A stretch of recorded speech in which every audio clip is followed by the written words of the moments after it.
Mira road मध्ये जाऊयात, कारण परिवहन मंत्री प्रताप सरनाईक हे सध्या मीरा रोडच्या याच मोर्चामध्ये सहभागी होण्यासाठी तिथे पोहोचलेले आहेत। सरनाईक यांच्या समोर आंदोलकांच्या 50 खोके एकदम ओके अशा घोषणा देण्यात आलेल्या आहेत। त्यामुळे परिवहन मंत्री प्रताप सरनाईक हे सध्या पोहोचल्याचं आपण पाहतोय। हा विराट असा मोर्चा निघालेला होता। मराठी एकीकरण समिती, ठाकरेंची शिवसेना आणि मनसे या सगळ्यांनी या मोर्चामध्ये सहभाग घेतलेला होता। मराठी भाषा, मराठी अस्मिता, महाराष्ट्र या सगळ्यावरून हा मोर्चा निघालेला होता। आपल्याला माहिती आहे, सकाळी 10 वाजल्यापासून वेगवेगळ्या पद्धतीने आंदोलकांची या मोर्चेकऱ्यांची धरपकड झाली। यानंतर या सगळ्या मोर्चेकऱ्यांना सोडण्यात आलं आणि आता मंत्री प्रताप सरनाईक हे इकडे पोहोचलेत। मराठीच्या मुद्द्यावरच्या मोर्चामध्ये राज्याचे मंत्री प्रताप सरनाईक हे आता स्वतः सहभागी होताना दिसतायत।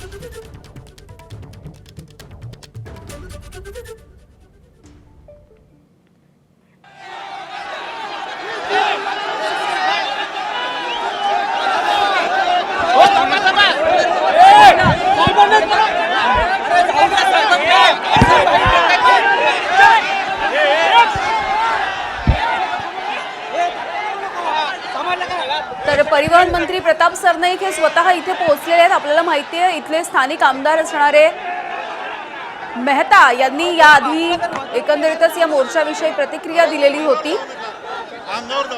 तर प्रताप सरनाईक हे पोहोचल्याच्या नंतर आंदोलकांनी, मोर्चेकऱ्यांनी 50 खोके एकदम ओकेची घोषणाबाजी केलेली आहे।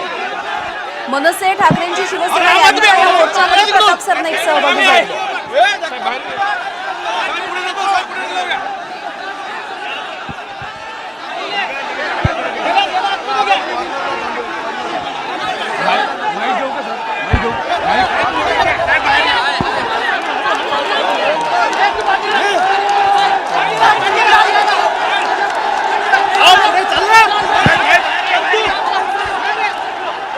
तर परिवहन मंत्री प्रताप सरनाईक पोहोचल्याच्या नंतरची ही दृश्य आपण बघतोय। इथे जो जमाव होता, जे मोर्चेकरी होते, त्यांनी आता 50 खोके एकदम ओकेच्या घोषणा दिलेल्या आहेत। ज्या वेळेला हा मोर्चा काढण्यात आलेला होता, परवानगी नाकारण्यात आली होती, तेव्हा मोर्चेकरांना आधी ताब्यात घेण्यात आलं होतं। त्यानंतर हा मोर्चा ज्या मार्गाने जाणार होता त्याच मार्गाने जाण्यासाठी परवानगी देण्यात आली। आपल्याला माहिती आहे की या मोर्चाला परवानगी देण्यावरून आणि एकूणच या मोर्चावरून एकवाक्यता नाही आहे सरकारमध्येच आणि शिवसेनेमध्येच, एकनाथ शिंदेंच्या शिवसेनेच्या मंत्र्यांमध्येच असं दिसून आलं। कारण गृहराज्यमंत्री योगेश कदम यांनी वेगळं विधान केलंय। दुसरीकडे परिवहन मंत्री असणारे प्रताप सरनाईक हे स्वतः या मोर्चाच्या ठिकाणी पोहोचलेत आणि मोर्चामध्ये सहभागी होत आहेत। अर्थातच ठाकरेंच्या शिवसेनेचे कार्यकर्ते या मोर्चामध्ये सहभागी झालेत। त्यामुळे प्रताप सरनाईक यांच्यासमोर घोषणाबाजी केली जाते 50 खोके एकदम ओकेची। थेट जाऊयात अक्षय भाटकर यांच्याकडे। गोंधळ घालण्याचा प्रयत्न करतात, त्यामुळे अशा पद्धतीने बेकायदेशीरित्या पोलिसांनी जर कोणाला अटक केली असेल तर ते प्रताप सरनाईक कधी सहन करणार नाही।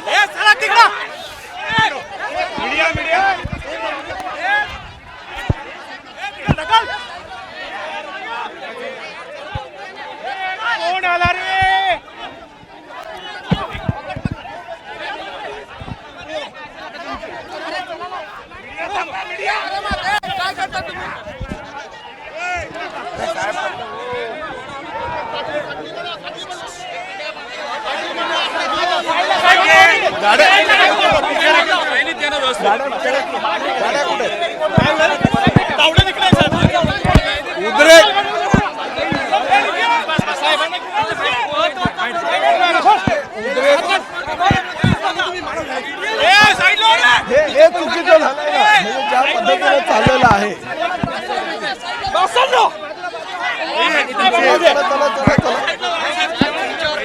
चला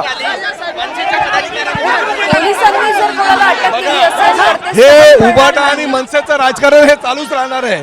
पण शेवटी प्रताप सरनाईक मीरा भाईंदर शहरातील मराठी लोकांसाठी आहे हे सिद्ध झालं।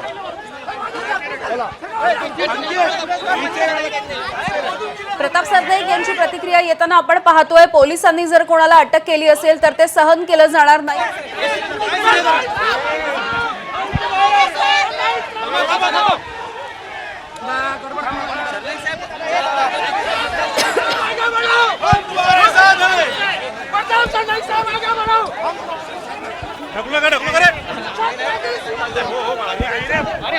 थांबा ना.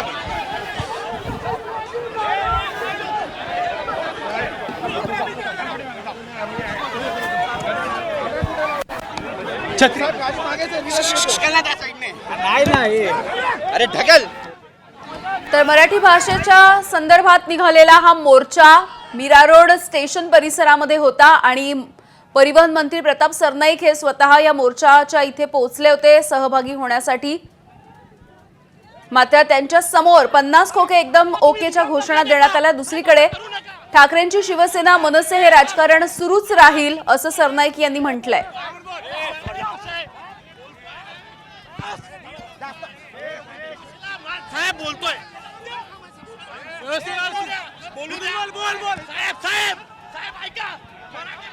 तर प्रताप सरनाईक यांची प्रतिक्रिया आपण बघतोय. मी नेहमी मीरा रोड मधल्या मराठी माणसाच्या बाजूने आहे असं सरनाईकांनी म्हटलंय.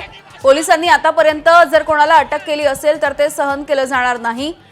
यासोबतच ठाकरेंची शिवसेना आणि मनसे यांच्या संदर्भातही त्यांनी भाष्य केलंय. या दोन्ही पक्षांचं राजकारण सुरू राहील असं त्यांनी म्हटलंय. अक्षय भाटकर आहेत आपल्यासोबत. अक्षय, मी सध्या त्याच ठिकाणी आहे. इथे थोड्याच वेळापूर्वी प्रताप सरनाईक आलेले होते, ज्यांनी मगाशी विधानसभेत असं म्हटलं होतं की पोलिसांच्या दडपशाहीच्या विरोधात मी मीरा भाईंदरमध्ये जातो आणि इथले ते स्थानिक आमदार देखील आहेत आणि त्याचमुळे ते या ठिकाणी आले होते. पण इथल्या लोकांनी इतक्या मोठ्या प्रमाणात विरोध केला की ते आता पुन्हा गेलेले आहेत. त्यांनी आपल्याला म्हटलेलं आहे जसं की राजकारण या ठिकाणी चालतं आहे, मनसेचं आणि ठाकरे गटाचं हे राजकारण आहे असा त्यांनी आरोप देखील केलेला आहे. इथे जेवढे लोक या ठिकाणी उपस्थित आहेत ते सगळ्यांनी त्यांना विरोध केला. काय झालं तो मगाशी प्रताप सरनाईक काय तुम्ही विरोध नेमका का केलात? प्रताप सरनाईकने मागे जे स्टेटमेंट केलेलं ते मराठी विरोधात केलेलं होतं, त्याच्यामुळे लोकांनी तिरस्कार केला त्यांचा. काय तुमचं काय मत आहे? नाही, मत असंच आहे की काही दिवसांपूर्वी साहेबांनी असं म्हटलं होतं की मीरा भाईंदरमध्ये आलो की आपोआप माझ्या तोंडातून हिंदी बोलायला लागते. तर अशा माणसाला आम्हाला सांगणं गरजेचं होतं की हा मराठी भाषांचा मोर्चा आहे आणि मराठी भाषिकांच्या मोर्चात आपोआप यांनी पाय मागे लावून निघायला पाहिजे आणि तेच इकडच्या मराठी भाषिकांनी केलेलं आहे. सर, तुम्हाला काय वाटतं प्रताप सरनाईकांना विरोध का नेमका केला? याच मंत्र्यांनी काही दिवसा अगोदर जेव्हा अधिवेशनाच्या तिथे उभे होते त्या टायमाला त्यांनी काय सांगितलं की मी कडे निरोप दिलेले आहेत पोलिसांना की गुन्हे दाखल करा, इकडच्या मराठी माणसांवर गुन्हे दाखल करा. पण आज ते इथे आले आहेत क्रेडिट.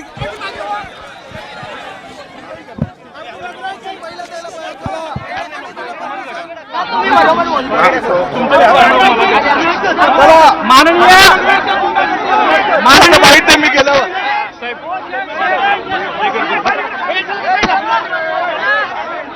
आणि त्यांना शेवटी मागे जावं लागलं. हा मोर्चा जो आहे तो मुळात जसं की मगाशी म्हणालो मी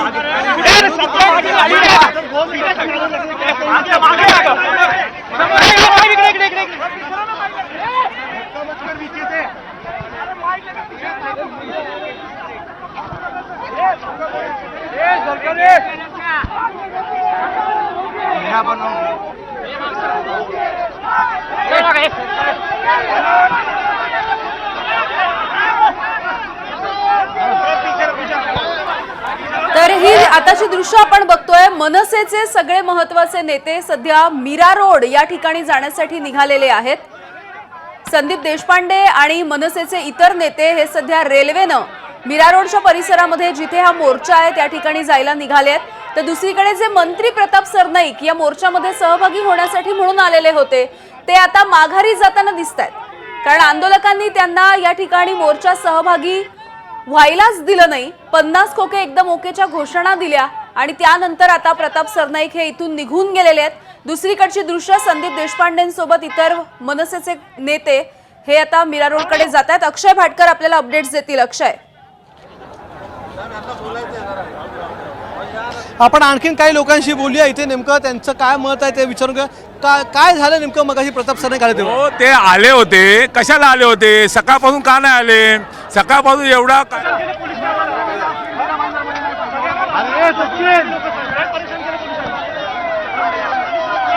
गद्दार आहेत तुम्ही.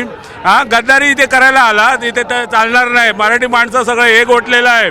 याच्यापुढे तुम्हाला मराठी माणसाचं मत पण मिळणार नाही. आणि ज्याने काल मारलं त्यांना तुम्ही नक्षलवादी बोलता. अरे तुम्ही आमच्या मराठी माणसाला नक्षलवादी बोलता. ज्यावेळी ठाण्याला एका माणसाला आमच्या मारलं तिथे तुम्ही गेलात नाही, तिथे तुम्ही बोललात नाही.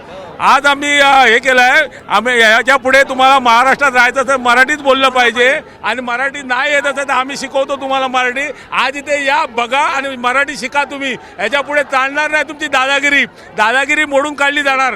आपण पाहता की कशा प्रकारे लोकांचा इथे विरोध आहे की अजूनही मोर्चा अजूनही हटला नाहीये, लोक अजूनही थांबलेले आहेत. त्यामध्ये ठाकरे सेनेचे मोठ्या प्रमाणात लोक या ठिकाणी, ठाकरेंच्या शिवसेनेचे, त्याबरोबर मनसेचे देखील मोठ्या प्रमाणात. सूरज सावंत आहेत आपल्यासोबत आमचे प्रतिनिधी. सूरज, आपण बघितले प्रताप सरनाईक हे निघून गेलेले होते, लोकांनी त्यांना विरोध केला, काय झालं नेमकं?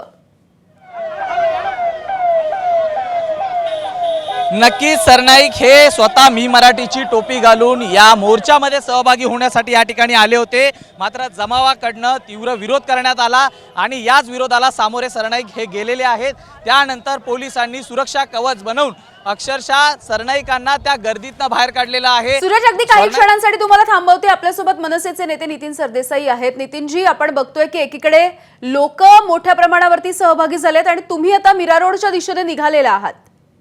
हो, आम्ही निघालेलो आहोत मीरा रोडच्या दिशेने, कारण तिथे ज्या पद्धतीने सर्वसामान्य मराठी माणूस सरकारच्या दडपशाही विरोधात उतरला रस्त्यावरती, त्यामुळे ते सगळेच अभिनंदनास पात्र आहेत. आता तरी सरकारने, पोलिसांनी, प्रशासनाने समजून घ्यावं की महाराष्ट्रातल्या जनतेच्या, मराठी माणसाच्या भावना याबाबतीत किती तीव्र आहेत. कुठल्याही मराठी, हिंदी किंवा इतर कुठल्याही भाषेच्या सक्तीचा विषय जो अत्यंत छोटा विषय होता, लहान मुलांसाठी सक्ती केली जात होती, त्याच्याला सरकार किंवा बाकी काही लोक एक वेगळं स्वरूप देण्याचा प्रयत्न करतात. सरकारला मराठी माणसाची एकजूट आणि जनभावनाचा आदर करून ते शासन निर्णय मागे घ्यावे लागले. हा विषय खरं तर तिकडे संपला असता, पण त्याच्यानंतर ज्या पद्धतीने परवानगी नसताना काही लोकांनी मोर्चा काढले, सरकारने तिकडे कानाडोळा केला आणि मात्र ज्यांनी रितसर लोकशाही मार्गाने परवानगी मागितली त्यांना मात्र कुठेतरी दडपशाही करून विरोध करायचा प्रयत्न करतो. हे संपूर्ण महाराष्ट्रातल्या मराठी माणसाला अजिबात आवडलेलं नाही. त्याचा परिपाक म्हणून आता इतक्या मोठ्या संख्येने तिकडे सर्वसामान्य मराठी माणूस पाठिंबा देण्यासाठी उतरलेला आहे. एबीपी माझा, उघडा डोळे बघा नीट.